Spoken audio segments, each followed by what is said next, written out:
Aujourd'hui, on va vous montrer comment planter un arbre. On a choisi de planter un ginkgo biloba et je vais souligner avec cet arbre la naissance de mon enfant qui a eu lieu cet hiver. Donc l'important, peu importe la raison pour laquelle vous plantez un arbre, c'est de bien connaître vos besoins et surtout l'espace que vous avez sur votre terrain. Maintenant que votre travail de réflexion est fait et que vous avez choisi la variété d'arbres que vous voulez, ce qui est important pour faire le trou, c'est de faire une dimension environ 6 pouces plus grande que votre pot que vous avez actuellement.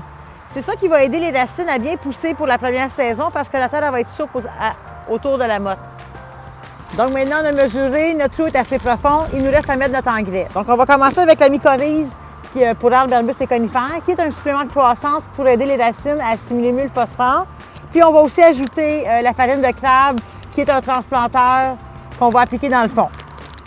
Ce qui est important, c'est d'être le plus près possible des racines. Donc on ne va pas mélanger dans le fond du trou.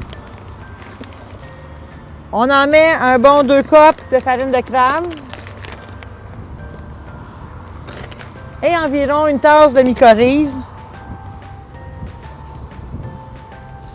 Puis on met notre motte directement dans le trou. Donc maintenant qu'on a mis notre engrais et qu'on a placé notre arbre au centre de notre trou, c'est maintenant le temps de remplir avec la terre. Aujourd'hui, on a choisi d'utiliser le mélange qui est déjà tout prêt, le 3 dans 1 organique de Fafard, qui est un terreau qu'on peut utiliser tel quel. Si vous préférez à la maison, vous pouvez utiliser aussi 2 tiers de terre pour 1 tiers de compost si vous voulez faire votre propre mélange.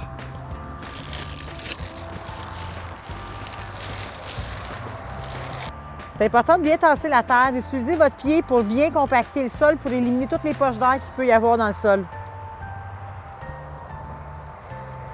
Présentement, ce qu'on est en train de faire, c'est de faire un bassin de rétention avec la terre autour de l'arbre. On fait une forme de beigne pour éviter que l'eau ruisselle sur le gazon quand vous allez arroser. Donc bien sûr, ce qui est important, c'est de mettre un tuteur dans notre arbre si on veut éviter qu'il pousse tout croche durant les 2-3 premières années de sa vie. Donc le tuteur, on l'installe toujours du côté nord-ouest de notre terrain. C'est du côté que les vents dominants. Donc bien sûr, il faut mettre la tâche après notre tuteur. Donc on l'installe entre des branches. Il faut laisser un espace aussi pour pas que l'arbre soit étouffé en grandissant. Donc on lui donne un jeu quand même pour qu'il puisse bouger avec le vent. C'est important de garder votre tuteur au moins 2-3 ans sur l'arbre, le temps que son système racinaire soit bien développé, assez solide pour qu'il tienne l'arbre contre les vents.